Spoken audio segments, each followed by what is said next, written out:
안녕하세요. 철강업종과 건설업종 담당 멘토 김동화라고 합니다. 자, 제가 커버하는 종목은 주식시장이 망하는 그날까지 쭉 이어나갈 예정이니까 참고 부탁드리겠습니다.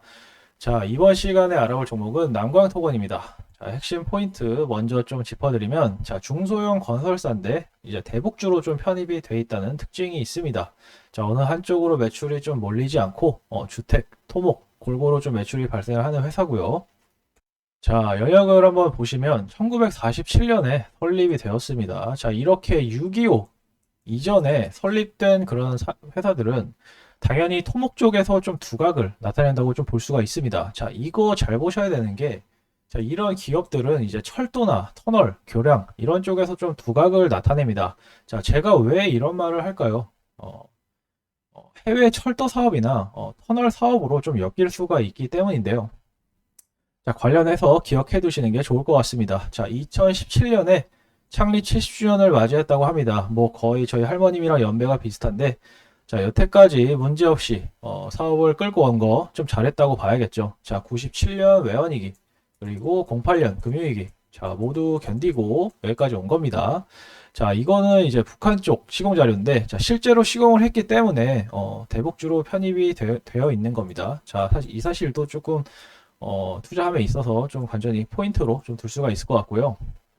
2023년 올해 반기 기준 재무입니다. 참 작년까지 이렇게 정말 잘하다가 자 올해 깨졌죠. 자 구체적으로 이제 매출 원가가 좀 많이 잡힌 모습인데 자 사실 이게 현실이죠. 자 중소형 건설사라도 파급력이 좀 센 회사들은 원자재 가격이 오르면 그냥 공사를 중단해 버리거나 아니면 협상을 통해서 돈을 좀 더 받아내는 그런 방법이 좀 있습니다. 자, 근데 이런 힘이 없는 소형 건설사는 그냥 사실 이렇게 때려 맞는 수밖에 는 없어요. 자, 어쩔 수 없는 부분입니다. 자, 이게 자본주의죠. 자, 그럼 구체적으로 뭐가 올라서 그런 거냐?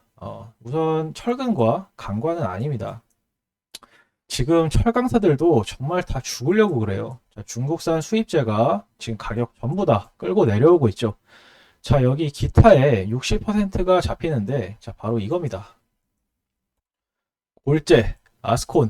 자, 근데 이런 거 전부 다 수입 아닙니다. 오해하시면 안 돼요. 자, 올해 제 기억 속에 벌써 3, 4차례 정도 인상한 걸로 좀 기억을 하는데, 자, 지금 이런 시멘트 기업들도 사실 이렇게 가격을 인상할 수밖에 없는 이유들이 있어요.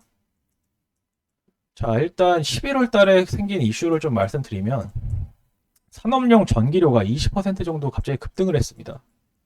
아예 뭐 5%, 10%도 아니고 그냥 20%가 한 방에 올랐어요.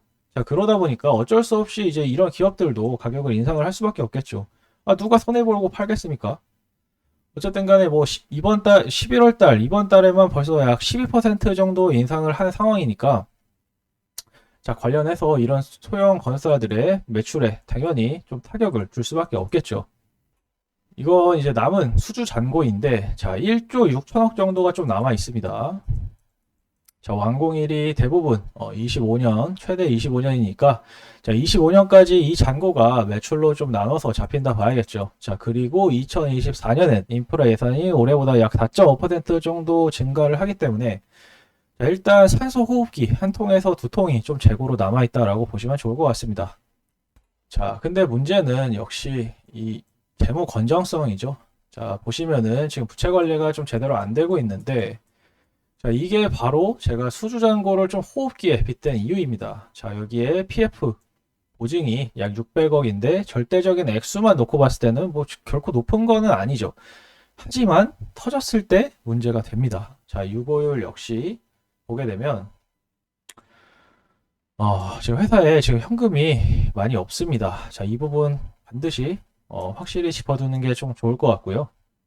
자, 그럼에도 불구하고 이렇게 수주는 좀 꾸준합니다. 자, 올해 3분기 재무에 잡히지 않은 따끈한 소식이기 때문에 제가 좀 설명을 드리면 514억 원어치 수주를 따냈다고 합니다.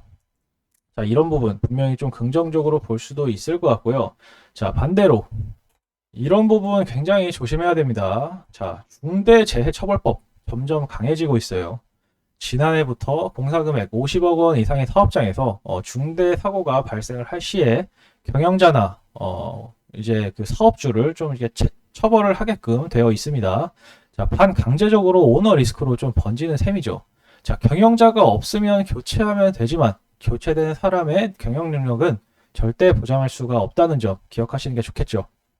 자, 마찬가지로 결국 이 같은 그런 흐름을 좀 돌릴 수 있는 키는 크게 두 가지라고 좀 볼 수가 있을 것 같습니다. 자, 우선 첫 번째는 구체적으로 이제 시멘트나 아스콘, 골재 뭐 이런 걸 생산하는 기업들의 그런 원자재 가격이 하락을 해야 되고, 자, 두 번째로 이제 더 큰 의미에서 이제 금리를 내리면서 시장에 자금이 돌고 PF 시장이 좀 안정화가 되어야 됩니다.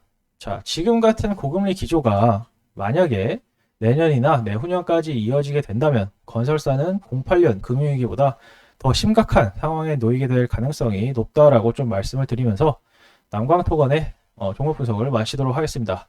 영상 끝까지 시청해 주셔서 감사합니다.